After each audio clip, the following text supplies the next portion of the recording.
The Tears of Gaia by Redback Spino. Chapter 14. Sour Negotiations. So you see, if the Blight wanted to find where the Tears are, they wouldn't risk turning or killing my friends.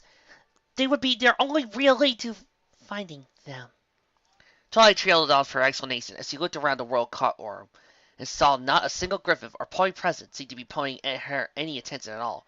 Instead, all eyes firmly focused on the lacquered box and the Tears within. She had made sure to point the box away from herself when she opened it, holding it above her head so as not to suffer the full power of its immense magical pressure again. But in doing so, she exposed the entire courtroom to the jewel's magical aura. Twilight was just unsure just how magically inclined the Griffin race were, but no doubt they were feeling the strange effects of the Tears right now. She could even feel the slight heaviness in the air. Indeed, before her, the three members of the council gazed at the jewel with nothing short of adoration. Glinda and Galahad sat staring in their seats, and Gellert had actually gotten up and was slowly walking toward Twilight in the box, arm outstretched. With a snap that echoed throughout the stone chamber, Twilight quickly slammed the box shut. In an instant, the heavy feeling in the air was lifted, and the dazed expression on everybody's faces was gone. Many of the griffins blinked and rubbed their eyes as if waking from a particularly vivid dream. Garrett looked down at where he was with some confusion. How did I get here? Hiding the first shades of a blizzard with a claw, he slunk back into his seat and sat down. And just what was that? Galahad asked. That, Twilight replied, was the Tears of Gaia. It might just look like an average emerald, but as you could see, it holds immense magical power. It would seem. Glinda nodded.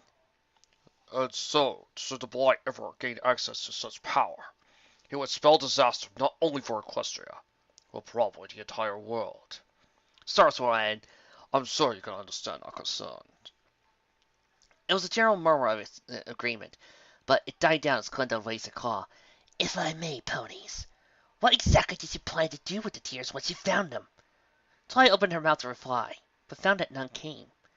Come to think of it, she had never really given much thought to exactly what they would do with the Tears once they had them back in Equestria. Would they preserve it as a museum piece, as a relic of times past? Would they find some way to harness its power for the good of all pony kind? Would it be hidden again? Her original plan had to be to bring it back to Canterlot, study it, and hopefully find some way to tap into its power. Who knows what sort of advances could be made with access to such raw power? But that was before she was aware of the Blight's emergence. Now they were back, and he knew about the Tears. Would it be safe to publicly use the Tears? Would it draw the Blight to them in force? Would it even be safe to try harnessing this much raw power? Miss? Galahad's voice brought her back to the present, as he found with some embarrassment that every eye in the chamber was now upon her. We shall ask again. What were your plans for these Tears when you returned to Equestria? Gellert asked, more fervently than Glinda had asked. I don't know. I guess we were planning on somehow harnessing the Tears' power for our own use. But that was before we knew about the Blight. It was subtle, but there was a tiny glint in Gellert's eyes as Twilight explained their possible plans. He silently beckoned to Galahad and Glinda, and the two leaned closer to him. The three griffins conversed in hushed tones, as the audience of the council chamber began muttering amongst themselves as well. The four ponies looked to each other with uncertainty. After debating for a few minutes, the three griffins returned to their seats and faced the ponies again. The audience fell silent, and Galahad stood up. Ponies, we have discussed what you have Told us, and we have come to an agreement. Galahad hesitated on that last word, glaring for a moment at Gellert. It was clear that whatever they agreed upon, the young griffin did not altogether agree with his peers. We have information about many of the outposts of the allied monsters, and it is likely that if your friends are indeed as alive as you say, that they are being held in one of these. We will be willing to grant you an escort of 50 of our griffin soldiers to accompany you to many of these outposts as it takes until we find your friends. The muttering among the audience began afresh. The faces of the four ponies lit up, and for the first time in days, Twilight could honestly say she was feeling happy. A full escort of griffins. It was more than she could ever hope for. Thank you, sirs! Thank you so much! You have no idea what this means! I'm not finished, Galahad interrupted. We'll grant you this help on one condition. You will allow us to use the Tears of Gaia for our own purposes. Twilight caught herself at the very last moment as she agreed. Allow the griffins to use the Tears? Would that be a good idea? Just what would you be using the tears for? She asked. I'm afraid that is confidential, Gilda said with a no-nonsense tone. Confidential? But why? Rarity asked. Pete turned into, yeah, that's what you got planned! As I said, that's confidential. For the sake of public security, we cannot tell anyone who doesn't need to know. At least of all a gang of wandering Hassa! Geller said with a sneer. What is that supposed to mean? Rarity said. Is there something wrong with us being ponies? Speaking of which, would it be too much to ask to be referred to as ponies and not Hossa? Rarity. The white unicorn glided apologetically at Twilight. Sorry, darling, but it's been bothering me since we got here. Very well, my apologies. Ponies! Geller spit out that last word, but as Galileo couldn't have said, we can't and won't tell you what we would use the tears for. All we can say is that it would be for a good cause. In fact, it'd be good for all creatures of this land, griffin and pony alike. If it's so good, then why keep it a secret? Geller growled. It's a matter of public security! All it takes is one loose-speech fool telling the wrong person about it, and pretty soon the blight would know all about it. Worse still, they know how to counter it!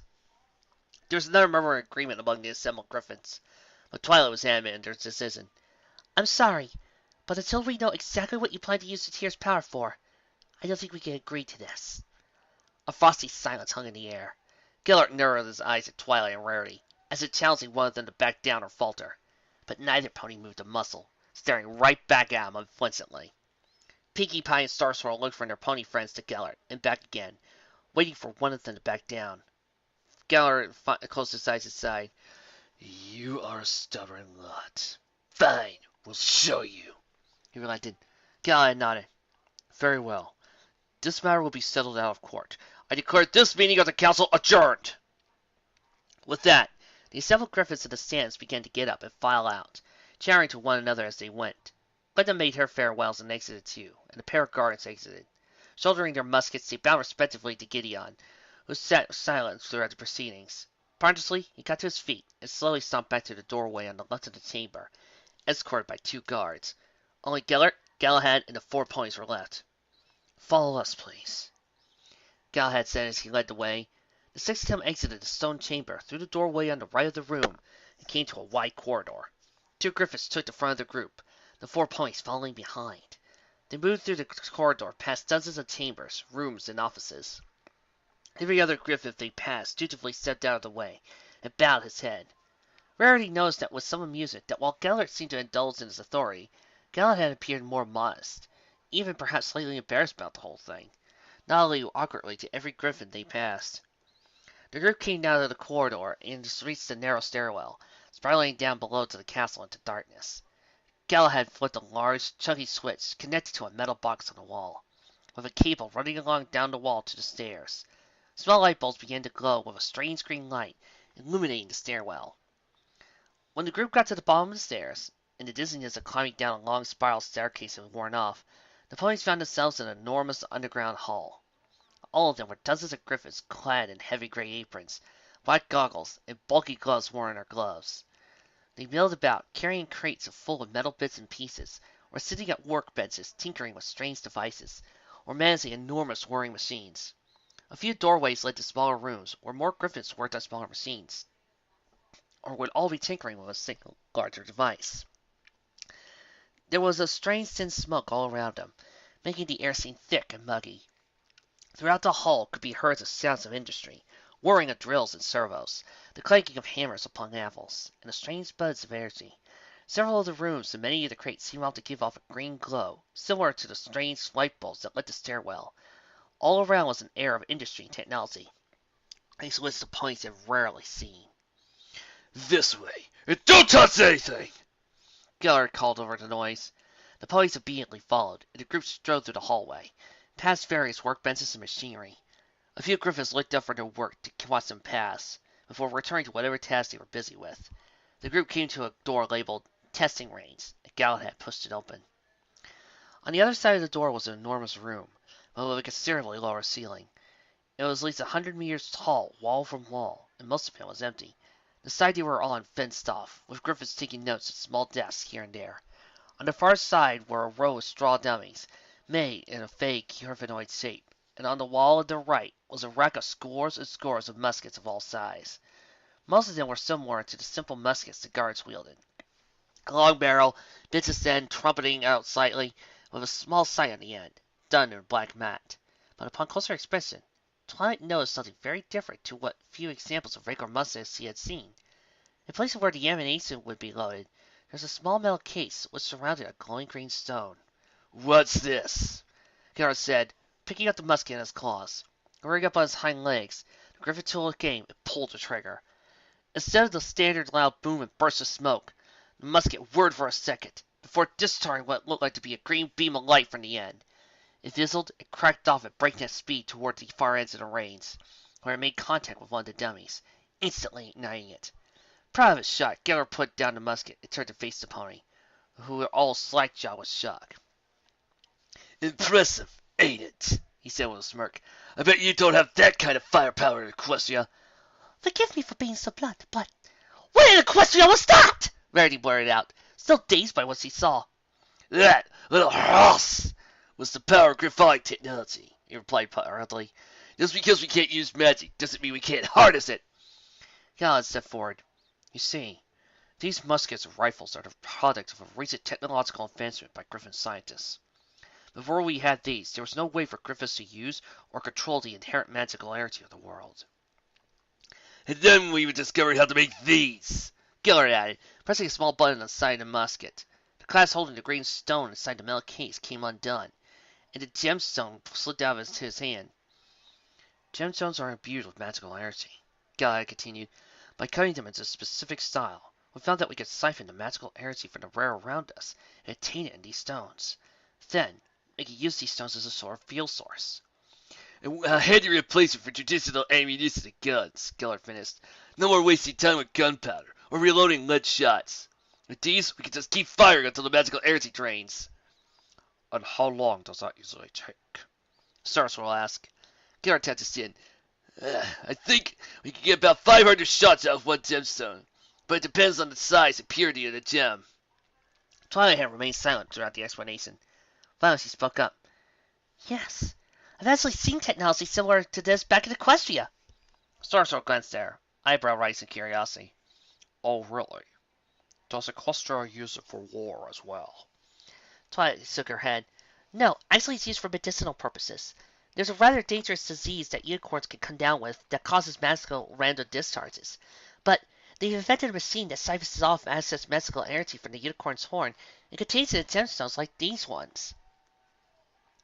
It also serves to hold off horn rot once in a while. Kellett rolled his eyes as he put the musket back on the rack. How ambitious. Hasn't it occurred to your scientists' minds to use it for weapons tech?" Twilight frowned. Well, no, merely because we can use magic, so we don't need this sort of technology. But also because they know just how dangerous this is! Channeling magical energy into a beam weapon without a proper focus. Does he know how dangerous that is? The giant griffin looked as he was about to shout back at Twilight, but Galahad actually slipped between them. "Actually, yes. We know all too well. You see, no matter how perfectly we cut the gemstones, there are still impurities in the stone itself. Even our safest gun has a small risk of blowing up in some bird's face if they're not lucky. We've tried every gemstone we can find, but we've never found any gem pure enough." "Until today," Gellert added. "With the amount of magical energy contained in that little gemstone of yours, it's obvious how pure a stone it is. Imagine the good that energy could be used for." So that's what you want the tears for, Twilight said, her disgust beginning to show in her voice. You want to use it as an energy source for your muskets. The Yellow Griffin nodded. "Among other things, yes." You want to turn the tears into a weapon? Rarity spat. "Well, that's just a start, but yes! Is that so wrong?" Garrett asked, turning a decisive eye on the unicorn. Rarity nodded. Yes, it is! You claim that you want to use the energy of other tears for greater good, but all you plan to do is turn it into another weapon! A few of the other researchers and workers at the testing range looked up from their work to watch the debate unfold. Pussing up their goggles, they listened to the young unicorn's argument. I may not know as much as my friend Twilight about these tears and their powers, but what I do know is that it contains enough energy to accomplish just about anything. You literally have the power of the gods at your fingertips! The most magnificent gemstone in all of existence, and all you can think about is more killing! That's not technological advancement, that's barbaric! The voice echoed through the testing range, which had now fallen silent. A few goggle-wearing griffins were even peeking their heads around the door to the main hall. Piggy, Twilight, and Star Squirrel stared at their friend with awe. Even Galahad could not help but be impressed by the unicorn's words. Gellert, however, simply closed his eyes and sighed. I want to show you something. Come with me, he muttered, heading toward the door in the back of the hall. He stopped and turned around when he saw no pony was following him. Please. Galahad followed, giving a little shrug to the ponies that seemed to say, just go with it. The 4 ponies followed behind. The group moved through the hallway again, leaving through the enormous machines, which Twilight now recognized as the machines that were gathering magical energy, channelizing them into the gemstones, which would then travel down a narrow gutter out of the machine and land on a huge basket, almost half filled with giant gemstones as these. He finally came to the door in the hallway that was locked, and barred, and dead-bolted, guarded by the 2 griffins holding particularly vicious-looking muskets, complete with razor-sharp, barbed bayonets. But as they saw Galahad approaching, they were respectfully set aside and began undoing the myriad of locks on the door. Once the final deadbolt was done, they opened the door and the group entered. Inside was a dark, dank, and musty, lit only by a single dim bulb. The ponies could see that it was a completely bare room, save for an enormous metal box in the center of the room. There were a few narrow slits on the side of the box, covered with glass panes, and a small hole in the top, out of which emerged wisps of bad smoke. "What's he got there?" Pinky asked, craning her neck to look over the heads of her friends. Galahad beckoned them to approach the box, pointing to the slits. The ponies tentatively approached and put an eye to the openings. Inside was almost pitch black, except for slivers of light that came through the slits on the other side. A silhouette could be seen in the darkness, of something malformed, misshapen, and monstrous. It appeared to have been what made of what was wings, but were little more than lumps of flesh and cartilage sprouting from its back.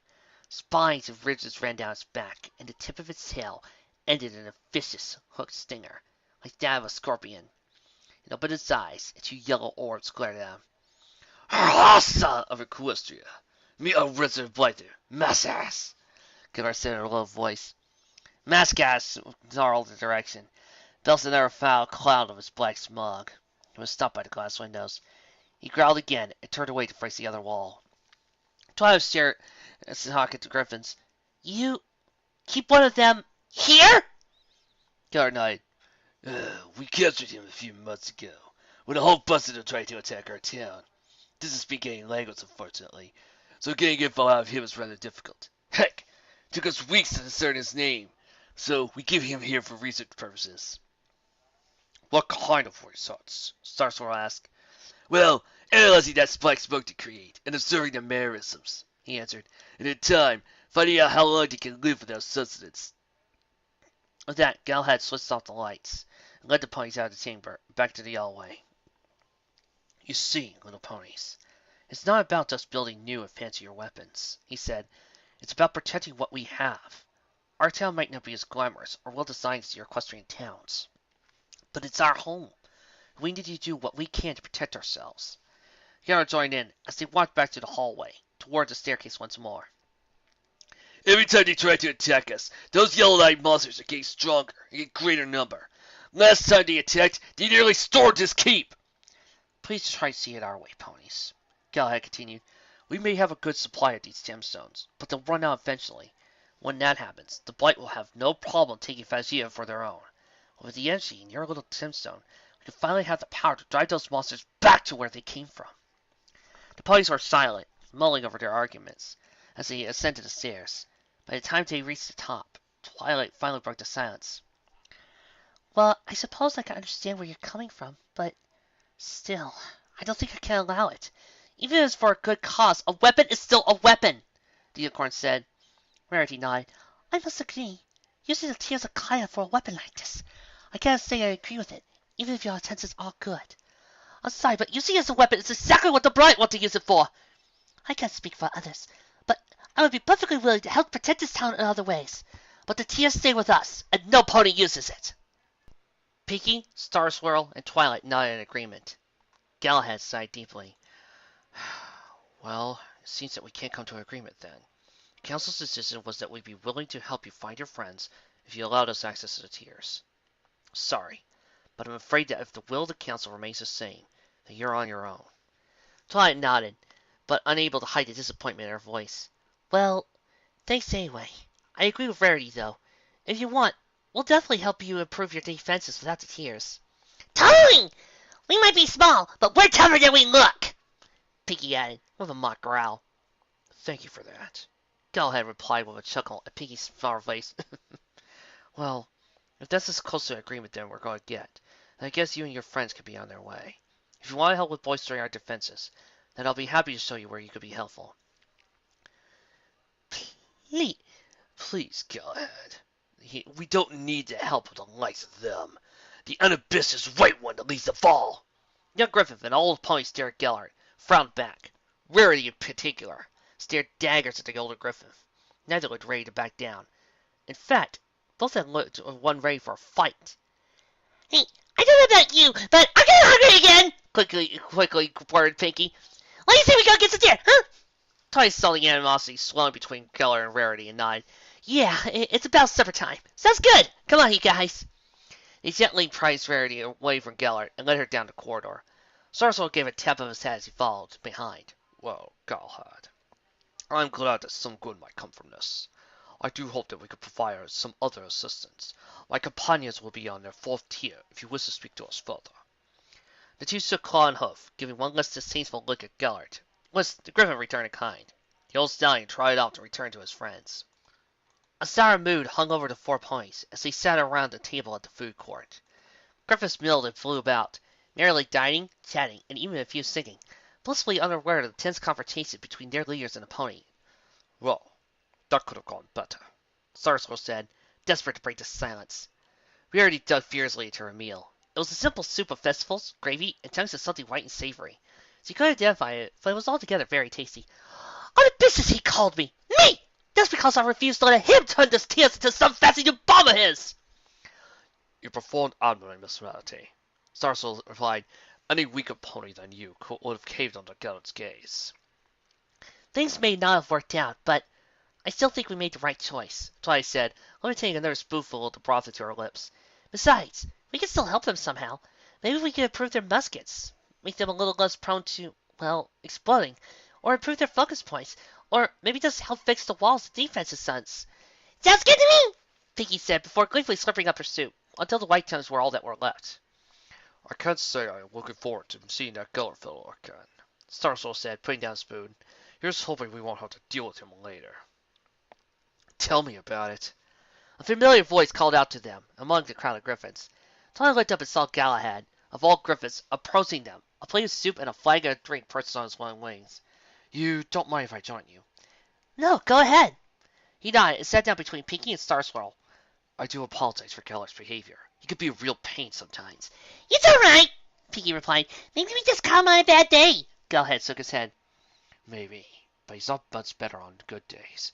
And, no offense, but he's not exactly a huge fan of pony kind. I noticed, Rarity muttered. Griffith giggled. Well, don't take it personally. He's a bit old-fashioned. He doesn't respect any bird who he doesn't consider superior. You mean in terms of rank? Not really. I mean a more traditional way. The only creatures he has any respect for any bird who has bested him at his own game. You beat him, and you have his respect. Galahad explained. A fight. A rather primitive way of looking at things, Sarswell muttered. And has anyone ever beaten him? Only one, the Griffin replied. King Gideon. Of course, that was a long time ago before. He trailed off a moment, searching for the right words. Well, before he became like he is today. Rarity tapped her chin a moment. So, if someone were to best Galahad, then he would have to respect him. What sort of things would one have to beat him at? I presume a fight is a part of it. Yep. That's the final part of it. Galahad explained. Gellert's challenge is referred to as the 3 Fs. Fighting is the 3rd F. Before that, there's the other 2 Fs. The first is fleet. A flight? What? Is that a flying race or something? Pinky asked. No. A fleet is a Griffonic term, essentially an insult contest. You're both contestants hurling insults at each other until one gives up. Then after that is the second F, feasting. Both contestants are given an unlimited supply of food, and the loser is the first to stop eating for whatever reason. And finally, there's the fight, which is simple enough. Whoever gets knocked down and can't get back up loses. You know, apart from the fighting part, that sounds actually fun, Twilight said. I mean, it's not like high stakes. Just get together and respect you, right? Gallagher shrugged. Well, yeah, that. And the winner can take over as commander of the defense force. The purple unicorn gulped. Well, anyway, our offer still stands. Once we're done here, we'll be more than willing to help however we can, as long as the tears are involved. Right, guys? The three ponies nodded enthusiastically. Galahad bowed slightly. Any help is gratefully accepted. Even Gellert just saw it. So, after dinner, we can head down to the gatehouse and get started. Sounds good to me! Piggy chipped in. Speaking of which, this soup is delicious! Twilight agreed. Yeah, makes me wish I could read your comics so I can understand what the menu set was. I just went with what set looked good, but I've never tasted something like this before. What is it?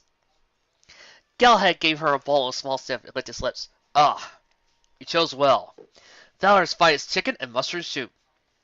The four ponies instantly froze at this, suddenly very conscious of what they had put in their mouths. Simultaneous speak takes in 3, 2, 1.